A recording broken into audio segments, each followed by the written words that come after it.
Hello, my beautiful people. Today I am going to take you on a tour of the Wyoming Frontier Prison.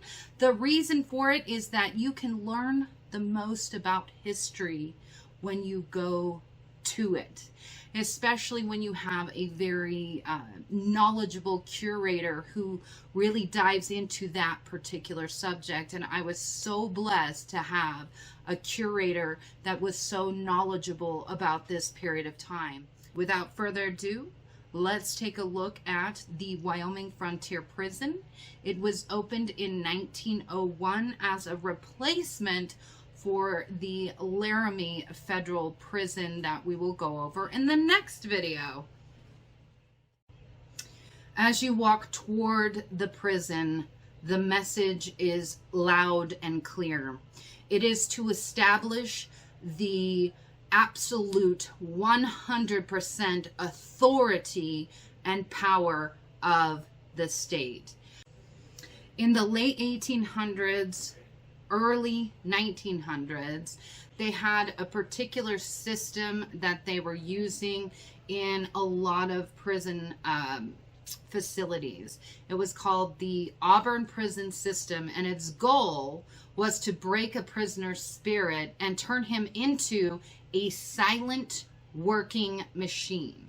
Physical punishments were used to control and operate the prison while crafting an image of the prison as a place of terror. Even the architecture of the building with its fortress-like appearance made a vivid statement about the power and authority of the state. When the convicted offender arrived, they were stripped of their identity. Prisoners would be referred to by an assigned number, not their names. Their heads would be shaved, and they were given a black and white striped uniform to complete their transformation into the prison population, where regimentation and uniformity were required. So as you enter in, there's a lot of pictures and everything, but what I wanted to show you was the Julian Gallows. This was an important piece at the time because it was a new type of gallows system. Julian Gallows, the inventor of it, didn't believe that anybody had the right to take somebody else's life. And so what you're watching here is a system that he designed to make it where the prisoner would have to basically kill himself. So they would fill up the water bucket, and then when the prisoner was ready, he stepped onto the chute and it dropped. Now, sadly, what we learned is that this was an ineffective way of a prisoner execution, and one time, so horrifically, a man had to be hung twice. And I can't wrap my head around that fact that they would fail at the hanging and then re-hang him. Oh. What is this? Yep, so this is the bottom half of the Julian Gallows. All of this is mainly a recreation because it was torn out in the 60s. And then except the water bucket and the counterweights is all the original.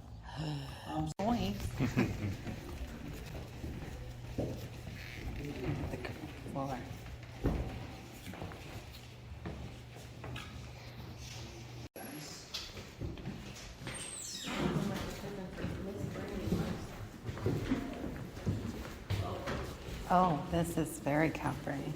This is the cleaning room. The upstairs was for the ladies. They did not take us on a tour of that. Not much information was given, but the ladies were kept completely separate from the men. The next portion that we got to go into was the intake room.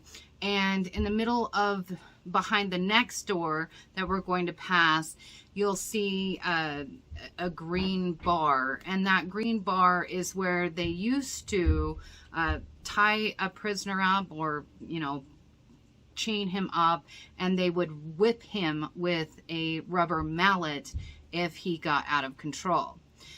Next up was this section was for visitation, and as I go further into it, I'm going to read to you all the rules that the prisoners had. Right now, the information I want to give you is about cell block A. Cell block A is where the majority of the prisoners were held. And the first question that I had was, it was kind of cool in there and it felt nice. I was like, oh, well, this must have been great because it's, you know, it's not hot and steamy. I guess the opposite was true, where it was freezing cold, and that was one of the major problems that the jail had. Every prisoner had to have a job, and this one I wanted to share with you because right there you see the sad faces. The prisoners were allowed to paint, and that really stuck out, and I was really glad that it was never painted over because it really kind of sets the tone. Now we're entering towards the prisoner showers. If you are on my Instagram, you saw the showers. I'm going to add some more pictures here. The way that it was set up is, first and foremost, it was freezing cold water. They did not have a hot water system. And so if you've ever been to Wyoming, you know that it plunges into just horrific temperatures.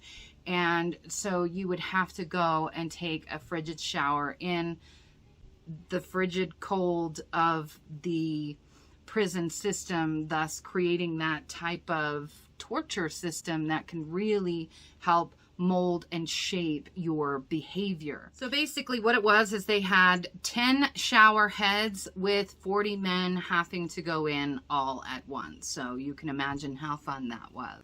And now we're headed to, in my mind, one of the most fascinating parts of the prison system. It is one of the only once used gas chambers that people are allowed to even sit in the United States. It was a humbling experience to walk down the death row path and step into this machine that had taken the lives of people not that long ago.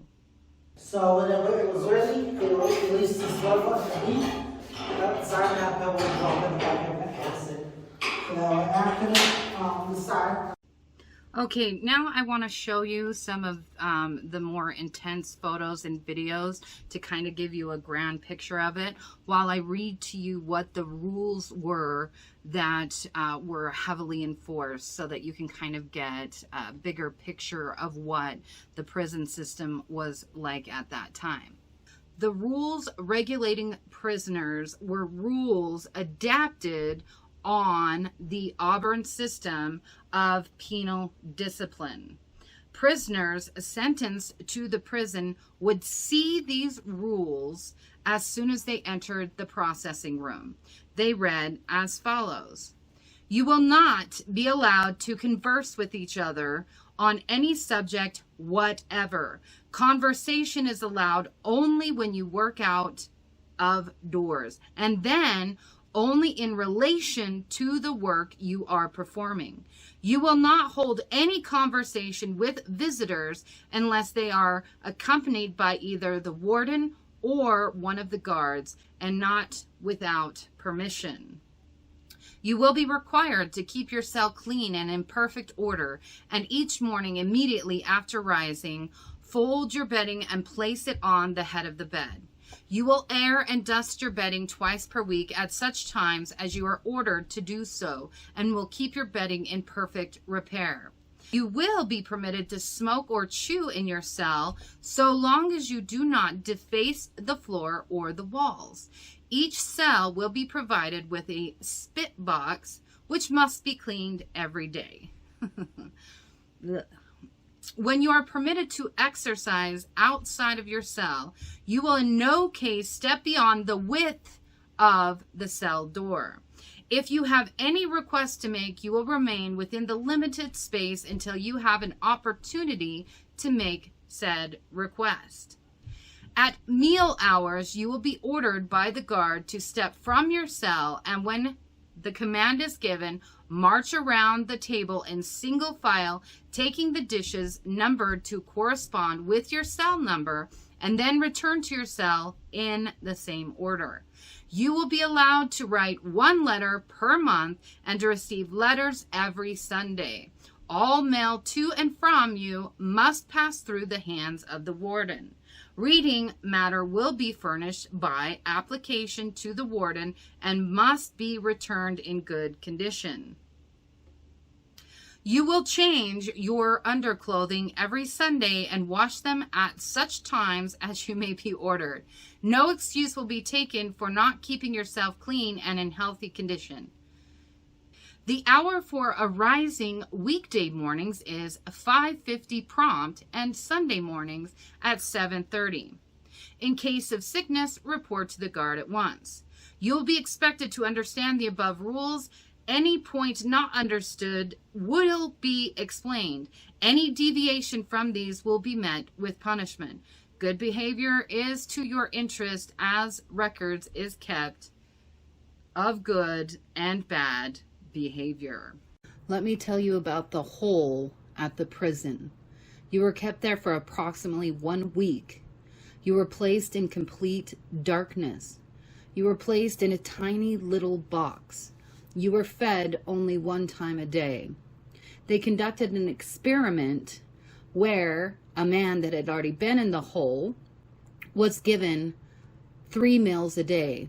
By the time he got out, he thought he had been there in a month and subsequently had a nervous breakdown and was shipped off to a mental institution. All right, I hope that you enjoyed this little presentation. If you have any questions, please leave them below and I will try to get to all of them.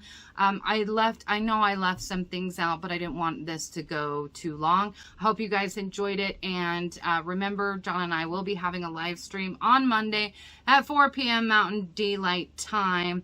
And hope to see you all there. Bye, guys.